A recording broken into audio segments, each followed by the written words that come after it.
오늘의 이 시대에 가장 중요한 위기가 있다고 한다면 그것은 바로 가정의 문제입니다.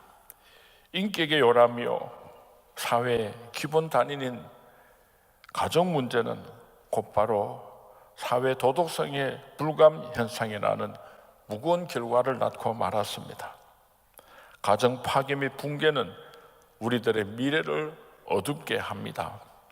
핵가족화되고 개인주의, 이기주의에 만연된 우리 가정들은 흔들릴 수밖에 없는 위기 가운데 놓여 있습니다. 부모와 자녀의 만남은 필요에 의하여서 이루어지게 되고 홈이 아닌 하우스로 전락된 우리의 가정은 참으로 큰 위기를 맞이했습니다. 동방예의지국이라고 일컫고 부모님 공경이나 형제 우애를 어떤 알고 살았던 우리 대한민국이 오늘 우리의 가정들이 이렇게 비참하게 무너지고 말았습니다. 참으로 무서운 시대를 우리가 살아가고 있습니다. 마귀는 우리의 가정이 이렇게 무너지는 것을 얼마나 좋아하겠습니까? 가정이 무너지면 사회가 무너지고, 사회가 무너지면 나라도 무너지고 교회도 무너지기 때문에 사탄 마귀는 오늘 우리 가정들이 파괴되는 것을 얼마나 박수를 치고 있는지 모릅니다. 미국 네브라스카 주립대학의 스네티드 교수는 현대 가정의 문제점을 연구했습니다. 그리고 건강한 가정이 되기 위해서는 5가지를 갖추어야 된다고 하는 책을 만들었습니다. 첫 번째로는 어떤 가정이 아름다운 가정인가, 건강한 가정인가, 감사할 줄 아는 가정이다 그랬습니다.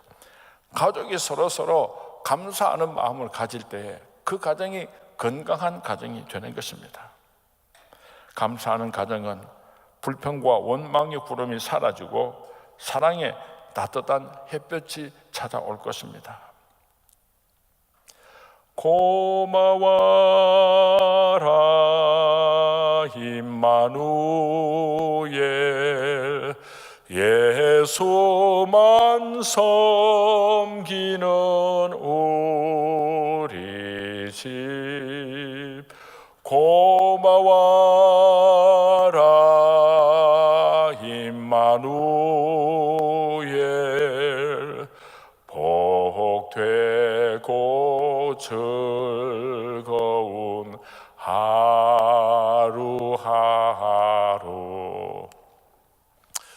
제가 혼자서 이런 고민을 해보았습니다. 감사할 줄 아는 사람은 어떤 힘들고 어려운 역경 가운데서도 감사를 할 줄 아는데, 불평하는 사람은 아무리 환경이 좋아져도 계속해서 불평하는 성향을 가지고 있다고 하는 것입니다. 불평하는 사람, 하나님께서 가장 싫어하는 사람 가운데 한 사람이 바로 불평하는 사람입니다. 불평하는 사람치고 행복한 사람을 보지를 못했어요. 입만 벌리면 불평하는 사람치고 신앙이 좋은 사람을 보지를 못했어요. 그러나 감사할 줄 아는 사람은 하나님께서 얼마나 감사할 일들을 많이 쏟아부어 주는지 몰라요. 우리 선문의 가정들은 온 가족들이 모이면은 감사가 넘치는 아름다운 가정이 될 수 있기를 주님의 이름으로 축원을 드립니다. 두 번째로 건강한 가정이 되기 위해서는 헌신하는 가정이라고 했습니다. 개인보다도 가족 전체의 유익과 명예를 위해서 사는 모습이 있는 가정이 행복한 가정입니다. 나보다도 우리를 생각할 줄 아는 그런 가정이 행복한 가정입니다. 오늘날 가정 안에서도 얼마나 이기적인지 몰라요. 제가 딸을 길러보니까 어떤 때는 내 편이고 어떤 때는 우리 집사람 편으로 왔다 갔다 하는데 돈이 필요할 때는 제 편이고요. 그렇지 않고서는 엄마 편이 되더라고요. 우리가 가정 안에서 나를 희생하고 온 가족이 행복해질 수 있도록 자기 자신을 내려놓을 수 있는 그런 아름다운 가족들이 될 수 있기를 바랍니다. 세 번째로는 교제하는 가정이 건강한 가정이다 그랬습니다. 가족 간에 끊임없이 교제가 이루어져야지 됩니다. 어떤 일이 있을 때에 침묵하거나 혼자 하려고 하지 않고 가족들이 서로 섬기고 도와주게 될 때에 그 아름다운 교제를 통하여서 행복한 가정이 되는 것입니다. 형제가 연합하여 동거함이 어찌 그리 선하고 아름다운고. 한 가족이면서도 남남처럼 그렇게 지내는 식구가 있었다고 한다면 오늘 새벽에 기도하실 때에 소외된 사람, 외로운 사람, 내가 찾아가서 그 손을 제가 잡아드리겠습니다. 그렇게 약속하는 기도를 드릴 수 있게 되기를 바랍니다. 네 번째로는 어떤 가정이 건강한 가정인가? 함께하는 가정이다 그랬습니다. 온 가족들이 함께 시간을 가지는 것은 참으로 중요합니다.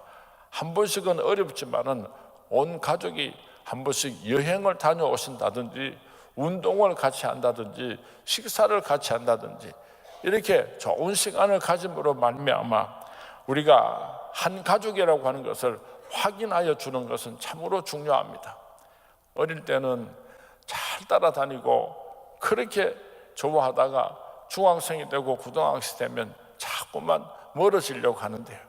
그렇게 해서라도 꼭 온 가족들이 함께 여행을 다니고, 저희 교회 부목사님들이 여름에 휴가를 맞으면은 가족들을 데리고 그렇게 며칠 여행을 다녀오고 싶어 하는데 한 가지 문제가 있습니다. 그것이 뭔가 하면은 우리 목사님들의 자동차가 조그만해가지고 가족을 다 싣고, 우리 김수민 목사님 같으면 딸이 셋입니다. 딸이 셋. 그 딸 셋에다가 사모님하고 목사님하고 조그만한 모닝차를 타고 여행 가자 그러면 무슨 가족들이 재미가 있겠습니까? 그래서 지난번에는 사정을 했어요. 제 차가 베라 크루즈 아주 큰 SUV 차인데 거기는 세 가족이 편안하게 갈 수도 있고 뒷칸은 의자를 눕히면 잠도 잘 수 있는 침대도 되고 짐도 마음대로 실을 수 있으니까 제발 내 차 가지고 며칠 여행 좀 다녀오십시오. 그래서 지난번에 김성민 목사님이랑 또 다른 목사님들도 제 자동차를 가지고 그렇게 가족 여행을 다녀온 적이 있습니다. 여러분들, 우리가 이 세상 살아가는데요, 아침에 일어나서 밤늦게까지 수고하고 애를 쓰고 땀을 흘리고 그렇게 살다가 내 일생을 마친다면 너무 억울하지 않겠습니까? 한 번씩 밖으로 나가보면 하나님께서 창조하신 자연 동산이 얼마나 아름다운지 몰라요. 봄이 지나가고 여름이 지나가고 가을이 지나가고 겨울이 지나가도 한 번도 세상 구경하지 않고 그냥 새벽부터 밤까지 일만 하다가 그렇게 살다가 죽으면 너무 억울하잖아요. 이런 이야기를 제가 한번 들었습니다.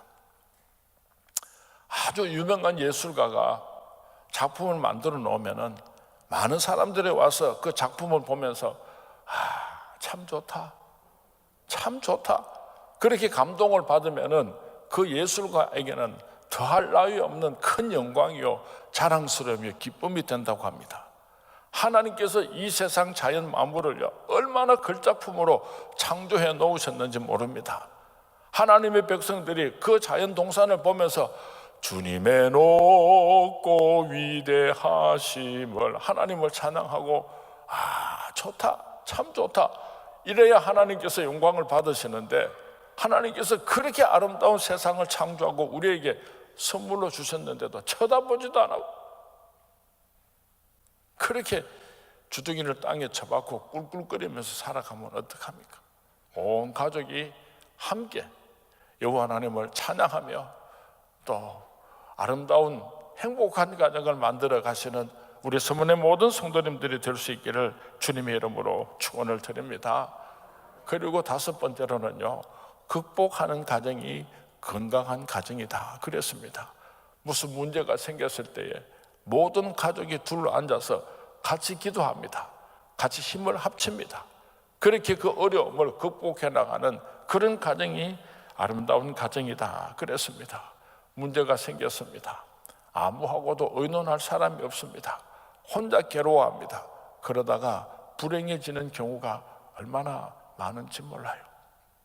온 가족이 한 상에 둘러앉아서 서로의 즐거운 기쁜 이야기도 함께 나눴지만은 어려운 이야기, 기도 제목도 함께 내어놓고 같이 아픔을 나눌 때에 그 가정이 건강한 가정, 축복받은 가정이 될 줄로 믿습니다. 건강하고 화목한 가정을 이루려면 어떻게 해야지 되는가? 성경 말씀 오늘 고린도전서 13장에는 사랑짝이라 우리가 잘 알고 있습니다. 하나님께서 어떻게 서로 사랑해야지 되는가, 어떤 아름다운 가정을 이루어야지 되는지를 성경 말씀에 다 기록하여 놓고 있습니다.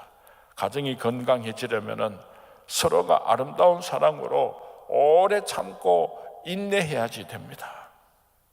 다른 사람과 비교해서 내가 만족 못한다고 짜증내고 불평하는 일이 없었습니까? 그것이 내 가족들에게 얼마나 큰 상처를 주고 가족들의 마음을 병들게 하였는지를 우리가 한번 돌아보았으면 좋겠습니다. 좀 참았으면 좋겠어요. 제가 하도 속이 상하면은요, 그냥 밖으로 나옵니다. 다투기 싫어서. 그렇게 밖으로 나와서 한참이나 걸어가고 있으면은 우리 둘째 딸 애슬이가 전화를 해요. 아빠 오늘 참 잘 참았어요. 고마워요. 하고 전화를 해줘요. 그냥 혈기를 부리고 할 말 안 할 말 다 하고 화를 쏟아 부어 놓고 나면은 되돌릴 수가 없잖아요. 좀 참았으면 좋겠어요. 하도 힘들고 어려운 일이 있으면은 주기도문을 한번 속으로 외우셔도 좋습니다. 사도신경을 마음속으로 한번 외우셔도 좋겠습니다. 그렇게 절제하면은 참 잘 참았구나, 하나님께 감사하게 될 것입니다. 참아주지 못하고 불평했던 일은 없습니까? 참지 못하고 기다리지 못하고 그래서 가족들에게 상처를 준 일은 없었습니까? 자녀들의 공부 문제, 남편의 직장 문제, 사소한 일들로 인하여서 가족들에게 마음에 상처를 준 일은 없습니까? 오늘 새벽에 한번 돌아보았으면 좋겠습니다. 건강한 가정은, 축복받은 가정은 온유한 마음으로 살아가야 합니다. 서로 사랑하고 서로 섬기고 내 마음이 착해야지 돼요. 이기려고 하고 더 많이 가지려고 하고 욕심 부리고. 사랑은 투기하지 아니한다고 했습니다. 창세기 4장에 보면은 가인과 아벨의 이야기를 기록하고 있습니다. 하나님께 번제를 드리다가 하나님께서 아벨의 제물은 받으시고 가인의 제물은 받지 아니하셨습니다. 그래서 가인이 아벨을 투기하기 시작했습니다. 그리고 마침내 아벨을 죽여서 최초의 살인자가 되었습니다. 이 투기하는 것 얼마나 무서운지 몰라요. 같은 가족이지만은 우리가 때로는 투기할 때가 얼마나 많습니까? 갈라디아서 5장 26절에서 헛된 영광을 고하여 서로 격동하고 서로 투기하지 말라고 했습니다. 사랑이란 투기하지 않는 것입니다. 사랑이란 질투하지 않는 것입니다. 사랑이란 싸우지 않는 것입니다. 자녀들을 기르다가 보면은 왜 엄마는 언니를 더 좋아해? 왜 아빠는 동생을 더 좋아해? 자꾸만 그렇게 따질 때가 있는데요. 우리가 가축을 보면은 개는 개대로 좋고 소는 소대로 좋습니다. 소가 하루 종일 일을 하고 지친 몸으로 집으로 돌아오면은 개는 하루 종일 놀고 있다가 주인이 집으로 들어올 때 멍멍 짖으면서 막 가서 올라타고 안기고 막 그렇게 사랑을 받으니까 하루는 소가 좀 섭섭한 생각이 들었어요. 아니 나는 얼마나 열심히 일을 하는데도 우리 주인님이 한 번도 저렇게 안아주고 쓰다듬어주고 그렇게 안 해주셨는데 저 강아지 새끼는 하루 종일 놀다가 주인 들어오면은 캉캉 하고 안기고 막 사랑을 받으니까 굉장히 부러웠던 모양입니다. 그래서 하루는 소가 결심을 했습니다. 저 개가 주인에게 사랑을 받는 거는 껑충 뛰어가지고 가슴에 안기고 꼬리를 흔드니까 주인이 저렇게 좋아하니까 나도 한번 그래 봐야지. 그래가지고 소가요 주인한테 껑충 뛰어 올랐더니 이놈의 소가 미쳤나 아이가 실컷 얻어맞기만 했답니다. 소가 얼마나 감사하겠습니까? 그 온 식구들을 다 먹여 살리는데 그 가정의 소소가 얼마나 소중하겠습니까? 사랑을 표현하는 방법이 서로 다른 겁니다. 강아지 새끼 그거 뭐라고요? 그냥 깽깽거리면 전부 다지. 우리가 교회 안에서도 그렇고 가정에서도 그렇고요. 얼마나 귀한 존재입니까?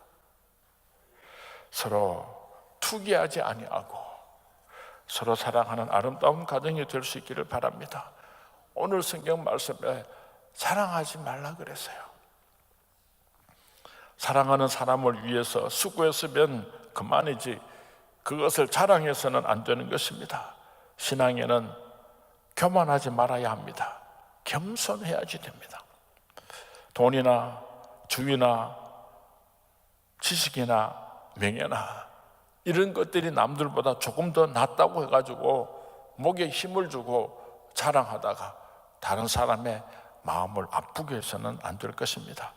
잠언 18장 12절에 마음의 교만은 멸망의 선봉이요 겸손은 존귀의 앞잡이라고 했습니다. 야고보서에 보면은 사람이 교만한 자를 물리치시고 겸손한 자에게 은혜를 베푸신다고 했습니다.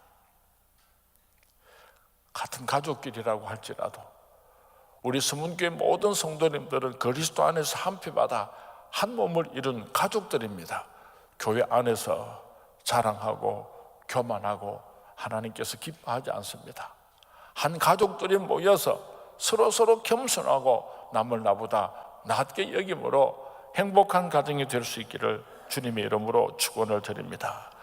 교만은 마귀를 닮아가는 것이고 겸손은 예수님을 닮아가는 것이다. 이렇게 말해놓고 보니까 명언 같아요. 한번 따라 하십시오. 교만은 마귀를 닮아가는 것이고 겸손은 예수님을 닮아가는 것이다. 이거 이 다음에 이상민 목사가 했다고 어록에 꼭 기록해 놓으면 좋겠어요. 갑자기 영감을 주셨네요. 내가 자꾸만 교만해지면요 사탄 마귀를 닮아가는 거예요. 자꾸만 더 겸손해지면 내가 예수님을 닮아가는 줄 아시기 바랍니다. 그리고 사랑은 어떤 것인가 하면은 무례히 행치 아니하며 말 속에 뼈가 있다는 속담이 있습니다. 빈정거리는 말이나 비꼬는 말은 가족들의 마음을 큰 상처를 주게 됩니다.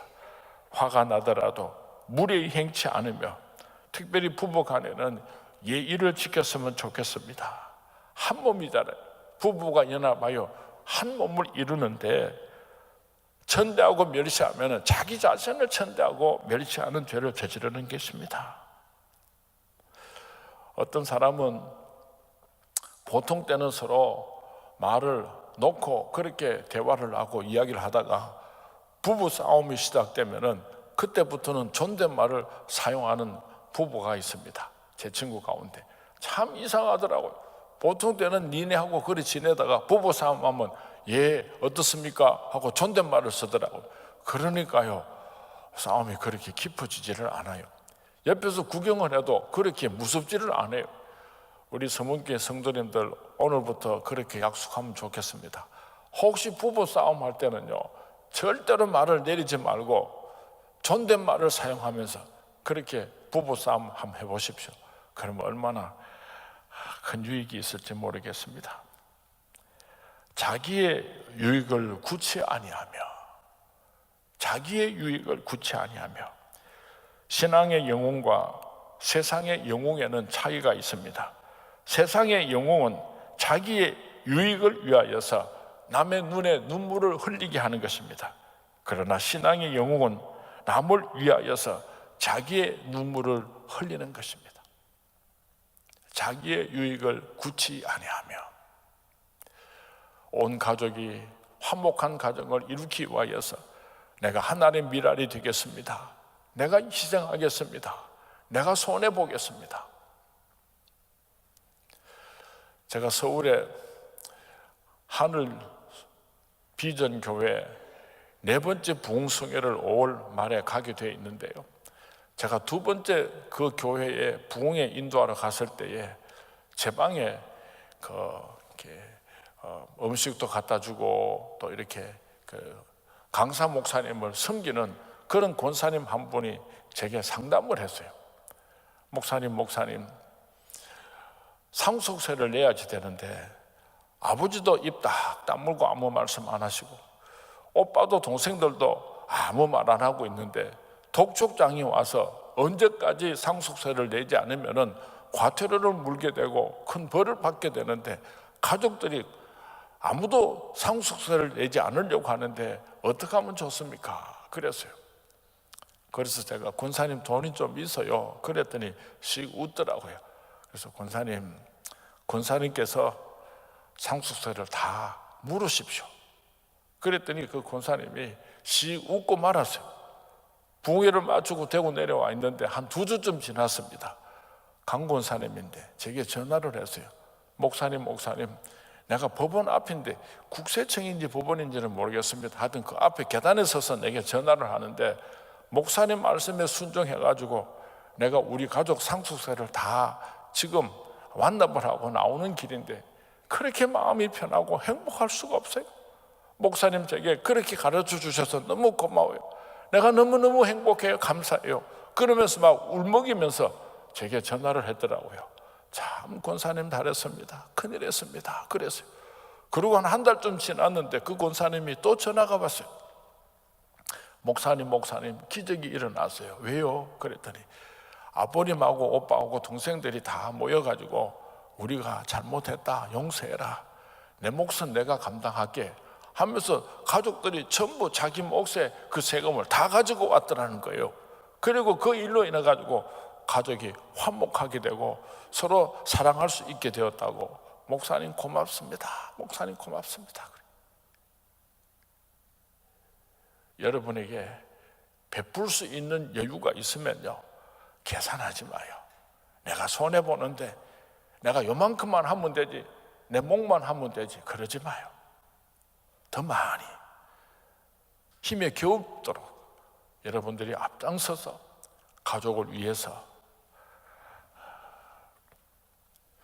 자기의 유익을 구치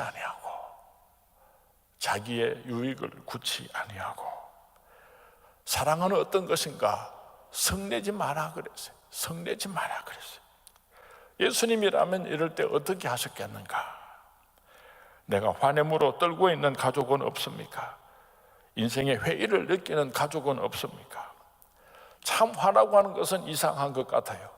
10번을 참았다가 한 번 화내고 나면요, 말짱도루묵이라. 말짱도루묵. 올라가기는 어렵지만 내려오는 것은 순식간입니다. 그렇게 잘 참다가 한 번 화내고 과음 지르고 나면요, 다시 회복하기가 얼마나 어려운지 몰라요. 사람은 누구에게나 감정이 있습니다. 모세는 이스라엘의 유명한 지도자였습니다. 그러나 그는 가나안 땅에 들어가지는 못했습니다. 40년 동안 이스라엘 백성들을 인술해서 요단강 언덕까지는 도착했지만은 가나안 땅에는 들어가지를 못했습니다. 왜 그랬는가 하면은 민수기 20장에 보면은 이스라엘 백성들이 시내산에서 우상을 만들어 놓고 숭배하는 것을 보고 화가 머리끝까지 올라가서 십계명을 하나님으로부터 받아서 오다가 그 십계명을 우상을 향해서 던져버렸어요.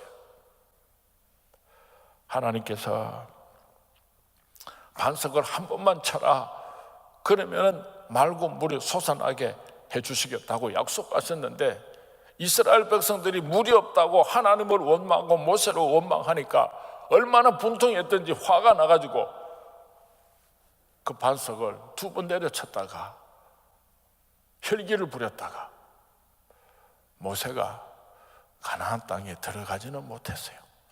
다른 깊은 신학적인 뜻이 있겠지만은 한 가지 우리가 배울 것이 있는데, 혈기를 부린다는 것, 화를 낸다는 것은 우리 가족들에게 얼마나 큰 아픔을 주는가 하는 것을 생각해 보았으면 좋겠습니다. 야고보서 1장 19절에 보면은 내 사랑하는 형제들아 너희가 알거니와 사람마다 듣기는 속히 하고 말하기를 더디하라. 사람의 성내는 것이 하나님의 의를 나타내지 못하느니라. 때로는 내가 화를 내는 것이 아니라 하나님의 마음을 가지고 의분을 낼 때도 있습니다. 그럼에도 불구하고 그것조차도 하나님께서는 옳지 못하다고 말씀하고 있습니다.